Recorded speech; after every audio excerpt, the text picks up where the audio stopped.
Bienvenidos a Masa Crítica en Iquique Televisión. Estamos grabando este programa el 1 de abril de 2015.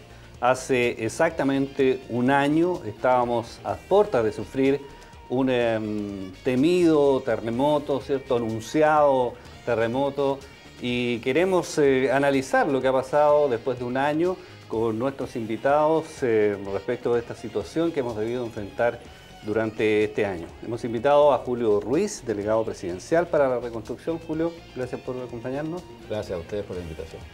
Claudio Vila, gobernador de la provincia de Altamarugal. Claudio, gracias por acompañarnos en el programa. Bueno, a ustedes, gracias. Espartaco Ferrari, ex gobernador de la provincia de Altamarugal y actual miembro del Consejo Regional. Gracias por la invitación. Gracias por acompañarnos. Y como es habitual, nuestro analista, sociólogo, Omar Williams. Omar.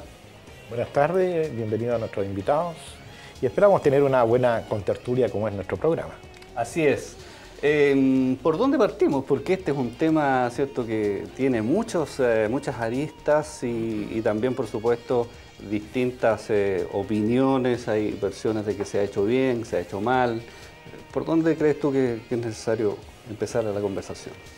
A ver, yo creo que el país, tenemos ya que acostumbrarnos, es un país que está permanentemente sometido a diversos embates de la naturaleza.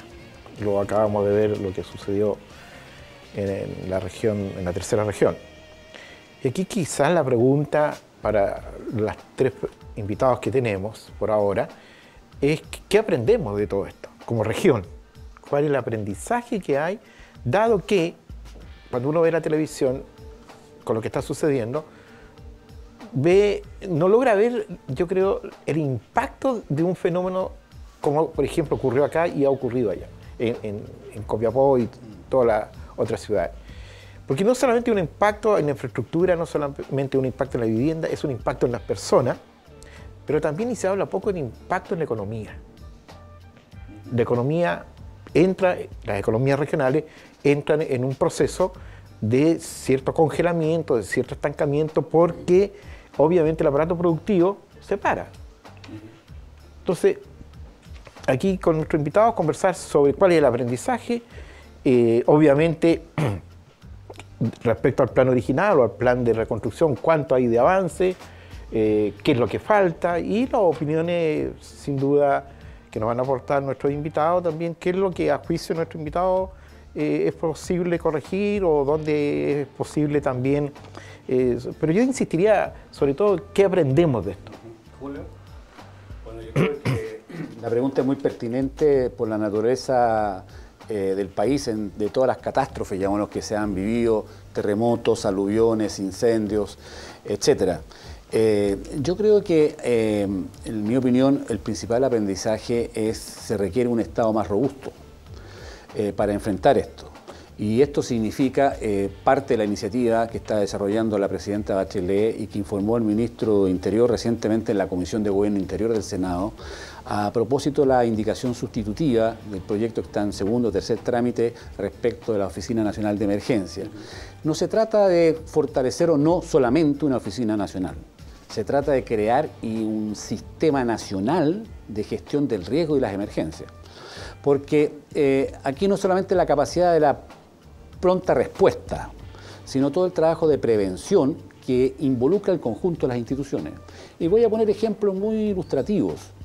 Es necesario, a propósito del tema de Copiapó y la tercera región, Atacama en general, lo que hemos vivido acá, incluso a propósito del propio terremoto, el fortalecer los municipios como instituciones de desarrollo local con atribuciones y capital humano necesario para forjar los planos reguladores, para establecer las zonas de riesgos y que incorpore en todo el proceso de ordenamiento territorial aquellos aspectos.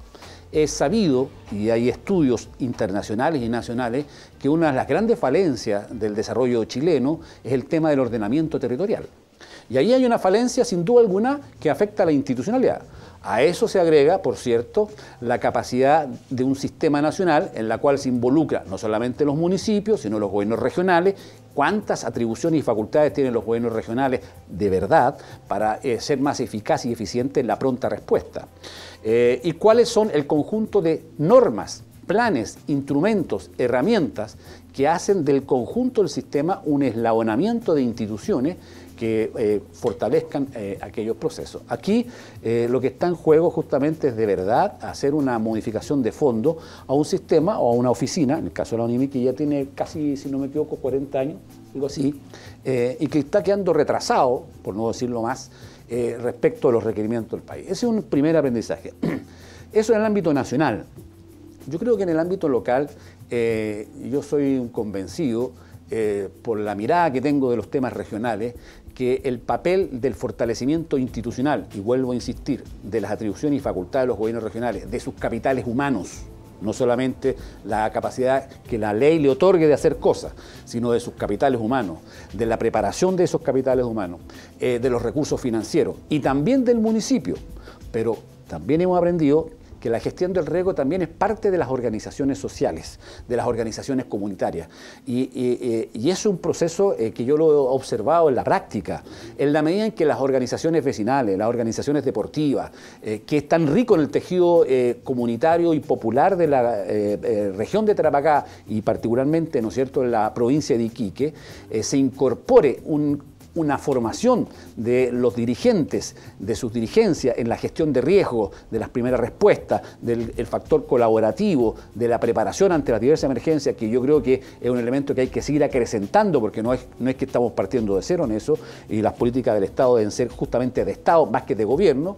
Es un aspecto que yo creo que hay que seguir propiciando. Ese es el principal aprendizaje que yo veo a partir de la observación y la experiencia que me ha tocado vivir. Claudio. Bueno, coincidiendo en algunos aspectos de lo señalado por Julio, yo creo de que hay un elemento que es muy importante y que nosotros en lo particular en el Tamarugal pudimos ir observando, y hoy día vemos de que desde la comunidad misma se viene reflejando y se viene desarrollando una intención de concretarlo, y esto es la verdadera participación de la comunidad civil, de la sociedad civil, tanto en los procesos preventivos a una emergencia, a una catástrofe, como en la reacción inmediata a la ocurrencia de ella. Nosotros, durante el año pasado, hicimos un trabajo muy mancomunado para poder ir abordando las distintas problemáticas que se sucedieron a raíz del terremoto en el Tamarugal, desde el momento mismo del terremoto. Y luego hemos venido desarrollando en una serie de iniciativas o acciones de la gobernación, hemos venido realizando encuentros con la comunidad. Y hoy día en particular estamos en un proceso que son el desarrollo de las comisiones del Comité Técnico Asesor que tienen todas las gobernaciones. Y en estas comisiones hay una que tiene que ver con la seguridad pública. Y en ella participan también actores de la civilidad, no solamente las policías, gendarmería, justicia, etcétera, que son como la institucionalidad de la seguridad pública, sino también estamos incorporando a los actores. Y precisamente luego de hecho este trabajo de esta comisión, con la participación del sector civil, surge desde allí una idea que tiene que ver con la participación efectiva de la comunidad. Y surge allí una idea de generar tipos brigadas ciudadanas de protección civil. Porque los entes que trabajan en la emergencia nos dicen, a ver, nosotros reaccionamos ante la emergencia. ¿Ya? Hay una reacción ante la emergencia. Pero tiene que haber un proceso previo, preparativo a la emergencia. O sea, todo lo que nosotros recordamos que se dijo después del terremoto, e incluso antes del terremoto, hay que recordar el sismo del 16 de marzo, que activó las alarmas acá en Iquique. Eso generó una preocupación de parte de la comunidad de cómo prepararnos. Pero fue una preocupación un poco espontánea de la comunidad. Lo que nosotros planteamos es que esta preparación debe ser dirigida y debe ser orientada tanto para su conformación como para la obtención de los recursos necesarios. Entonces, ¿qué es lo que queremos nosotros? ¿Qué es lo que estamos pensando para poder darle cuerpo a esto? Por ejemplo, en los fondos regionales y en fondos del Ministerio del Interior hay recursos concursables para seguridad pública, ¿correcto? El 2% del FNDR y un fondo de seguridad pública del Ministerio del Interior. ¿Qué es lo que hacen las organizaciones comunitarias normalmente con estos fondos? Postulan cámaras, postulan alarmas, que luminarias, ¿ya? Entonces, siempre pensando el aspecto de seguridad pública desde un punto de vista disuasivo de la delincuencia. Pero hay elementos de la seguridad pública que tienen que ver con esto también. Entonces, lo que nosotros queremos explorar, y ahí a lo mejor los consejeros regionales podrían darnos una mano para abrir un poco el abanico de las posibilidades de este tipo de fondos, es ver la posibilidad de que se provea de recursos a las juntas de vecinos, a las organizaciones comunitarias que están en la población, que están en el territorio, para que tengan capacitación, para que tengan la implementación básica necesaria. Esta idea, por ejemplo, que se desarrolló el tiempo atrás de las islas de protección de seguridad que están en la costa, también en la comunidad no costera nos decía, pero ¿por qué nosotros no tenemos? ¿Por qué aquí en las localidades no costeras no hay? ¿Por qué en las localidades de la precordillera y de la cordillera no hay islas de seguridad? Entonces, la importancia de la participación ciudadana real y efectiva es lo que tenemos que buscar para poder enfrentar de mejor forma y en forma educada este tipo de situaciones. ¿Partagó? Bueno, primero, afortunadamente, se habían implementado varias cosas. Se habían implementado durante el gobierno del presidente Piñera, primero el tema de la alarma, que siempre fue un gran tema. Segundo, como bien lo dice el gobernador, estas islas de seguridad que estaban principalmente orientadas a los bordes costeros de la región en atención al posible tsunami. Y en tercer lugar, lo que tenía que ver con las comunicaciones, los teléfonos satelitales, los bodycam, computadores conectados satelitalmente, todos los servicios con radio. Y en cuarto lugar, un manual de procedimiento de fuerza de tarea, de tal forma que frente a cualquier siniestro que ocurriera, cada seremio director de servicio, dentro de ese manual, sabía exactamente qué función tenía que cumplir. Antes de continuar, quiero hacerme parte, por supuesto, del sentir de la familia de los fallecidos que hubo durante este terremoto, que fueron 6 en forma directa, 1 en forma indirecta por la caída del muro y un bebé de alto hospicio que lamentablemente no alcanzó a llegar al hospital fruto de los grandes tacos de atochamientos que se provocaron. Entonces, cuando yo escucho a sectores de la izquierda plantear tanto el concepto de Estado y hacerlo tan poco carne, me resulta un poco cuestionable. Porque durante el gobierno del presidente Piñera se presentó el proyecto que transformaba la oficina de seguridad en una agencia de seguridad. Agencia que, de acuerdo a los dichos y el ímpetu que le quiere transmitir el gobernador a esta educación en las comunas, con los dirigentes, etc., está inserto dentro de lo que debe ser una agencia. Entonces, eso quedó paralizado. Quedó paralizado 8 meses. Este año ha sido tremendamente largo en todos los escenarios, en los índices de victimización, en las tasas de crecimiento, en los niveles de desempleo, en los niveles de catástrofe. Recuerdo que así como muchas autoridades recién entrantes llamaban, y las anteriores también, a que cada familia tuviese su kit de emergencia, creo que muchos de los seremis, bastante de los directores de servicios, no hicieron su pega. Yo sé que venían entrando, pero era latente que podía venir un sismo. Oye, yo estaba parado frente a la ONEMI. Habían directores y seremi que no sabían usar el teléfono satelital. Habían otros que no habían comprado la tarjeta en los minutos. Habían otros que no sabían ocupar la radio. Otros que no sabían qué tareas tenían que cumplir. Frente a ese escenario previo que ya teníamos semanas que venía temblando y todos sabíamos que venía, no tomaron la prudencia de estudiarlo. Segundo, a nivel organizativo, un desastre. Por decirlo menos, un desastre. Nadie sabía qué tenía que hacer, qué es lo que podía hablar. Entonces se tomaban atribuciones que no les correspondían, una mezcla de cosas. Se declara zona catástrofe, afortunadamente sin complejo. A diferencia de la vez anterior del 27F. Se declara zona catástrofe y el general Merino toma el control de las fuerzas para garantizar la seguridad y tomar los puntos de control rápidamente para que no se pusieran saqueos y poder administrar en esta emergencia en una primera etapa. Era tanta la descoordinación que hubo que ampliarle el plazo al general Merino. Lo tengo, pero claramente. Posteriormente a eso, a ese siniestro, se iniciaron algunas acciones. Y aún recuerdo que nosotros como Consejo Regional nos autoconvocamos al tercer día y pusimos a disposición en forma inmediata una transferencia de recursos por 1.500 millones de pesos para enfrentar la emergencia. Viene la presidenta Bachelet a visitarnos y yo veo grandes titulares locales, 180.000 millones de pesos para el proceso de reconstrucción. Los testimonios, cosa que quien quiera buscar en internet lo va a encontrar. Yo pregunto, ¿cómo se van a financiar esos 180.000 millones? ¿O son reasignaciones? ¿O es un aporte fresco de capital? ¿Es todo de una vez? En cuota. En cuota me responde, no recuerdo la autoridad, si fue el intendente, bueno, no recuerdo quién. En cuota me dice, son 3 cuotas de 60.000 millones de pesos. Oye, 60.000 millones de pesos, no sé si será toda esta pieza llena de billetes de 10 lucas, pero es de una barbaridad de plata. Como a veces trato de descansar en las tardes, me pongo un poco más habilosito, me pongo a mirar en la dirección de presupuesto y fíjese usted que no me aparecen los 60.000 millones de pesos. Y yo he preguntado, oye, ¿dónde están los 60.000 millones de pesos, pues? Entonces, si usted me pregunta a mí, ¿cómo evalúo la primera parte del terremoto? Mal. Ya. Nos quedó claro, Espartaco.